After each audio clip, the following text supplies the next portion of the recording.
அல்லேலூயா. ஆண்டவருடைய நாமம் மகிமைப்படுவதாக.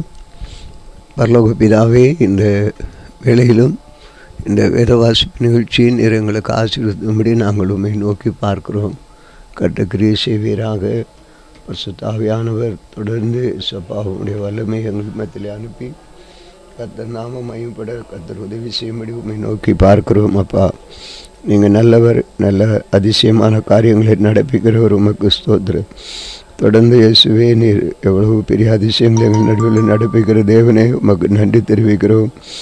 தொடர்ந்து உம்முடைய மகிமையை வெளிப்பட செய்து இந்த வேதவாசிப்பு நிகழ்ச்சியின் மூலமாய் எங்கள் நடுவில் நீர் உலாவும்படி உம்மை நாங்கள் நோக்கி பார்க்கிறோம். ஆண்டவரே, உமக்கே இந்த துதியும் கனமும் மகிமையை நாங்கள் உமக்கு செலுத்துகிறோம்.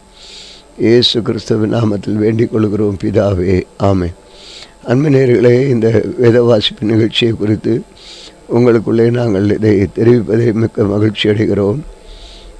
உண்மையாகவே இந்த நிகழ்ச்சியினுடைய இதை நீங்கள் புரிந்து கொள்ளுங்கள். ஆண்டவர் அற்புதமானவர்.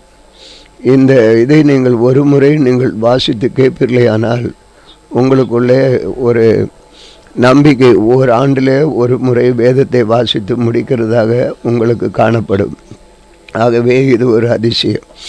ஆகவே நீங்கள் உங்களுக்கு நேரம் கிடைக்கும் போதெல்லாம் இதை நீங்கள் போட்டு கேட்கலாம். அப்பொழுது உங்களுக்குள்ளே ஒரு வேதத்தை ஓராண்டு வாசிக்கிறது முடியுமல்ல, எத்தனை முறை வேணுமானாலும் வாசித்து முடித்தோம் என்பதல்ல.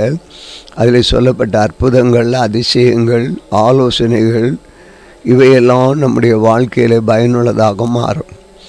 இது இவர்கள் தான் படிக்க வேண்டும், அவர்கள் தான் படிக்க வேண்டும் என்பதல்ல, எல்லாருமே கேட்கலாம். இந்த வார்த்தைகள் உங்களுக்கு ஜீவனுள்ளதாக இருக்கும். வியாதி நேரத்திலோ, துன்ப நேரத்திலோ, தோல்வி நேரத்திலோ, பயிற்சிகளுக்கு புறப்படுகிற நேரங்களிலோ, உங்களுடைய பிரயாணங்களிலும், எல்லாவற்றிற்கும், குடும்ப சூழ்நிலைகளிலே, கணவன் மனைவி உறவுகளிலே, வேலை அலுவலகத்தில் உள்ள எல்லாருடைய வாழ்க்கை காரியங்களிலும் இது சிறப்பானதாக உங்களை வழி நடத்தும். இதாகவே இந்த நிகழ்ச்சி உங்களுக்கு பயனுள்ளதாக இருக்கும். நீங்கள் இது கர்த்தருடைய வேதத்தை நேரடியாக நீங்கள் அதை கேட்கும் பொழுது, இன்னொருவர் சொல்லுகிறதை விட அந்த வேத வசனத்தின் வார்த்தைகள் உண்மையாய் நீங்கள் அதை கேட்கும் பொழுது ஒரு பெரிய மகிமை உண்டாகும். ஆகவே இந்த நிகழ்ச்சிக்கு நேராக உங்களை அழைக்கிறோம். தொடர்ந்து இதை நீங்கள் ஒவ்வொரு முறையும் ஒவ்வொரு நாளும் இதை கேட்டு பயன்பெறுங்கள். கர்த்தருடைய ஆசீர்வாதத்தை, அற்புதத்தை காணுங்கள். இன்றைக்கும் நான் வாசிக்க போகிற அந்த பகுதியை நீங்கள் கேட்பீர்களானால், போய் சொல்லுகிறவர்கள், தரித்திரர்கள், மூடர்கள், தகப்பனை மதியாதவர்கள், கடும் கோபத்துக்குள்ளே இருக்கிறவர்கள், கணவன் மனைவிக்குள்ளே இருக்கிற விரிசல்கள், இப்படிப்பட்ட அநேக காரியங்கள் இதிலே நான் பார்க்க முடிகிறது. கள்ளத்தராசுகள், இந்த விதமான திரளான காரியங்களை இந்த நாளிலே நீங்கள் கேட்க போகிறீர்கள். இது உங்களுடைய வாழ்க்கைக்கு பயனுள்ளதாக இருக்கும். தொடர்ந்து இந்த நிகழ்ச்சி கர்த்தர் உங்களை ஆசீர்வதித்து தருவாராக. இன்றைக்கும் வாசிக்கிற வேத பகுதி நீதிமொழிகளின் புத்தகம் 19ஆம் அதிகாரம். மாறுபாடான உதடுகள் உள்ள மூடனை பார்க்கலும் உத்தமனாய் நடக்கிற தரித்திரனை வாசி. ஆத்தும அறிவில்லாதிருப்பது நல்லதல்ல, கால் துரிதமான தப்பி நடக்குகிறான். மனுஷனுடைய மதியினம் அவன் வழியை தாறுமாறாக்கும், என்றாலும் அவன் மனம் கர்த்தருக்கு விரோதமாய் தாங்களடையும். செல்வம் அநேக சிநேகிதரை சேர்க்கும், தரித்திரனோ தன் சிநேகிதனில் நெகிழப்படுவான். பொய் சாட்சிக்காரன் ஆக்கினைக்கு தப்பான், பொய்களை பேசுகிறவனும் தப்புவதில்லை. பிரபுவின் தாய் அநேகர் வருந்தி கேட்பார்கள், கோடை கொடுக்கிறவனுக்கு எவனும் சிநேகிதன். தரித்திரனே அவனுக்கு சகோதரனை எல்லாரும் பகைத்திருக்கிறார்கள். எத்தனை அதிகமாக அவன் சிநேகிதர் அவனுக்கு தூரமாவார்கள். அவளுடைய வார்த்தைகள் அவன் நாடுகிறான், அவைகளோ வெறும் வார்த்தைகளே. ஞானத்தை பெற்றுக்கொள்ளுகிறவன் தன் ஆத்மாவை சிநேகிக்கிறான், புத்தியை காக்கிறவன் நன்மை அடைவான். பொய் சாட்சிக்காரன் ஆக்கினைக்கு தப்பான், பொய்களை பேசுகிறவன் நாசம் அடைவான். மூடனுக்கு செல்வம் தகாது, பிரபுக்களை ஆண்டு கொள்வது அடிமைக்கு எவ்வளவும் தகாது. மனுஷனுடைய விவேகம் அவன் கோபத்தை அடக்கும், குற்றத்தை மன்னிப்பது அவனுக்கு மகிமை. ராஜாவின் கோபம் சிங்கத்தின் கர்ச்சிப்புக்கு சமானம், அவனுடைய தயை புல்லின் மேல் பெய்யும் பனியை போல் இருக்கும். மூடனாகிய மகன் தன் தகப்பனுக்கு மிகுந்த துக்கம், மனைவியின் சண்டைகள் ஓயாத ஒழுக்கு. வீடும் ஆசையும் பிதாக்கள் வைக்கும் சுதந்திரம், புத்தியுள்ள மனைவியோ கர்த்தர் அருளும் ஈவு. சோம்பல் தூங்கி விழ பண்ணும், அசதியானவன் பட்டினியாக இருப்பான். கட்டளையை காத்து கொள்ளுகிறவன் தன் ஆத்மாவை காக்கிறான். தன் வழிகளை அவமதிக்கிறவன் சாவான். ஏழைக்கு இறங்குறவன் கர்த்தருக்கு கடன் கொடுக்கிறான். அவன் கொடுத்ததை அவர் திரும்ப கொடுப்பார். நம்பிக்கை இருக்க மட்டும் உன் மகனை சிற்றை செய்ய, ஆனாலும் அவனை கொல்ல உன் ஆத்மாவை எழும்ப விட்டாதே. கடுங்கோபை ஆக்கணைக்குள்ளாவான். நீ அவனை தப்புவித்தால் திரும்பவும் தப்புவிக்க வேண்டியதாய் வரும். உன் அந்நிய காலத்தில் ஞானமுள்ளவனாய் இருக்கும்படி ஆலோசனையை கேட்டு புத்திமதியை ஏற்றுக்கொள். மனுஷனுடைய இருதயத்தின் எண்ணங்கள் அநேகம், ஆனாலும் கர்த்தருடைய யோசனையை நிலைநிற்கும். நன்மை செய்ய மனுஷன் கொண்டிருக்கும் ஆசையை தயை, பொய்யனை பார்க்கலும் தரித்திரன் பாசி. கர்த்தருக்கு பயப்படுதல் ஜீவனுக்கு ஏதுவானதை, அதை அடைந்து திருப்தி அடைந்து நிலைத்திருப்பான். தீமை அவனை அணுகாது.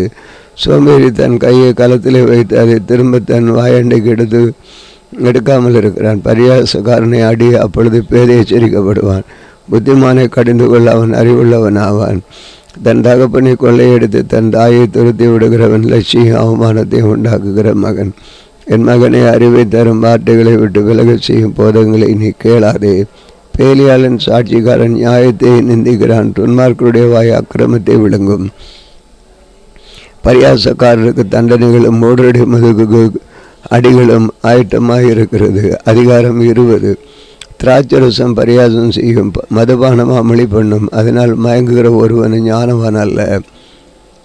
ராஜாவின் ஒருக்குதல்கள் சிங்கத்தின் கர்ச்சிப்புக்கு சமானம். அவனை கோபப்படுத்துகிறவன் தன் பிராணனுக்கு துரோகம் செய்கிறான்.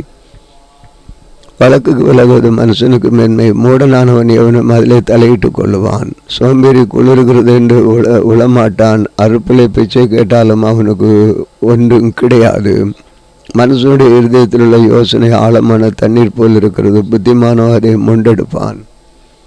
மனுஷர் பெரும்பாலும் தங்கள் தயாளத்தை பிரசித்தப்படுத்துவார்கள். உண்மையான மனுஷனை கண்டுபிடிப்பவன் யார்? நீதிமான் தன் உத்தமத்திலே நடக்கிறான். அவனுக்கு பிறகு அவன் பிள்ளைகளும் பாக்கியவான்களாக இருப்பார்கள்.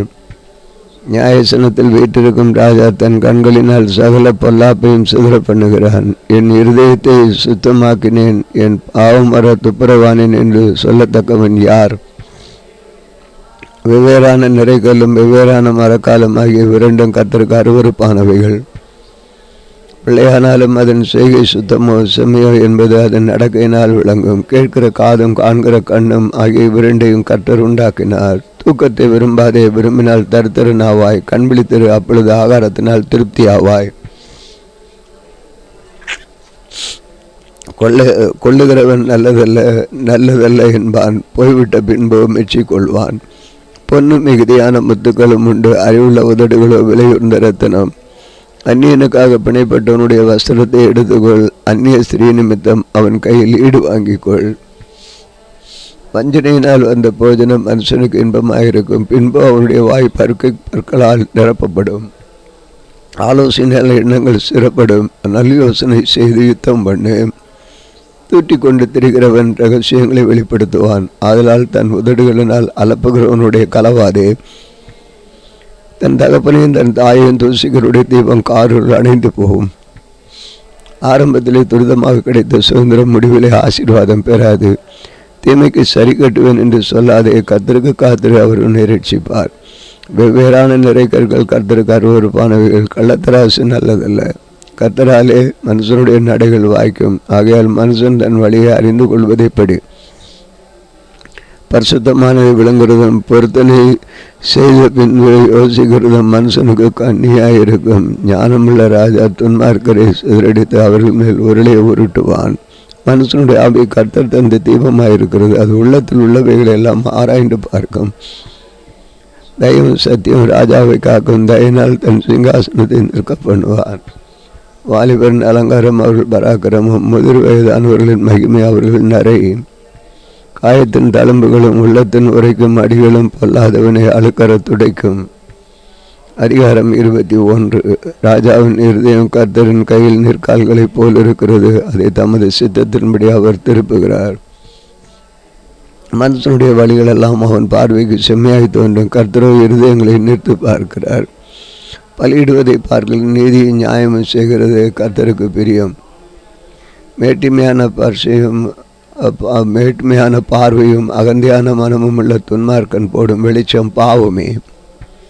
ஜாக்கிரதையுடைய நினைவுகள் செல்வத்துக்கு பதறனுடைய நினைவுகள் தருத்துறதுக்கு ஏதுவாகும். பொய்யினாவினால் பொருளை சம்பாதிப்பது சாவை தேடுகிறல் விடுகிற சுவாசம் போல் இருக்கும். துன்மார்க்க நியாயந்தைய மனதில் இருக்கிறபடியால் அவர்கள் பால் கடிக்கப்பட்டு போவார்கள்.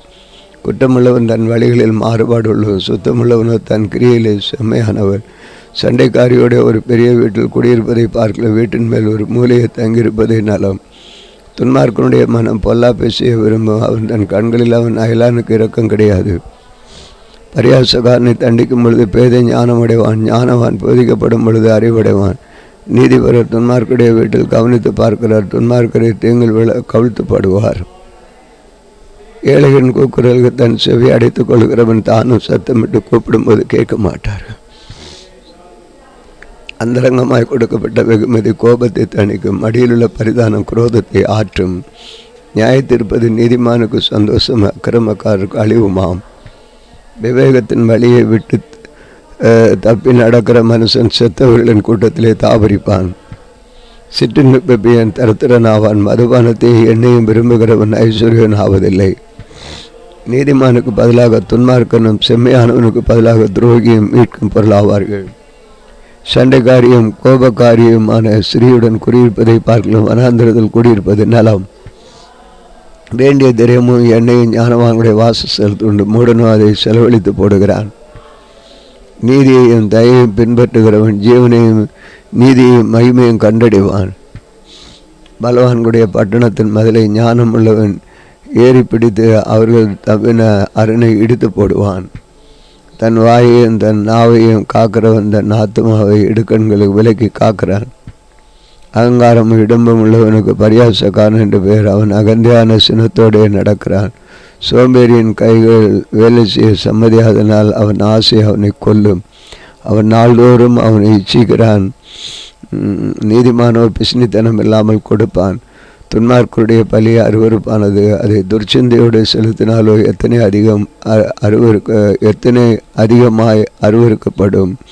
பொய் சாட்சிக்காரன் கெட்டு போவான், செவி கொடுக்கிறவனோ எப்பொழுதும் பேசத்தக்கவனாவான். துன்மார்க்கன் தன் முகத்தை கடினப்படுத்துகிறான், செம்மையானவனோ தன் வழியை நேர்படுத்துகிறான். கர்த்தருக்கு விரோதமான ஞானமும் இல்லை, புத்தியும் இல்லை, ஆலோசனையும் இல்லை. குதிரை யுத்த நாளுக்கு ஆயத்தமாக்கப்படும், ஜெயமோ கர்த்தரால் வரும். வாசிக்க வேண்டிய வேதபதி வாசித்தோம், செபிப்போம். மகா கிருபை இறக்கம் நிறைந்த எங்கள் இயேசுவே, உம்முடைய நாமத்தை மேம்படுத்துகிறோம் அப்பா. தொடர்ந்து நீர் எங்களோடு இருந்து உம்முடைய கிருபையை வெளிப்பட செய்ததுக்காக நன்றி தெரிவிக்கிறோம். பலப்படுத்தும் ஆசீர்வதியும் இயேசு கிறிஸ்துவ நாமத்தில் வேண்டிக் கொள்கிறோம் பிதாவே, ஆமென். இந்த நாளிலும் எங்களுக்கு விரோதமாய் கிரியை செய்கிற சகல அந்தகார வல்லமையின் ஆவிகளையும் நசனாகிய இயேசு கிறிஸ்துவ நாமத்தில் கடிந்து கட்டுகிறோம். ஆமென், ஆமென்.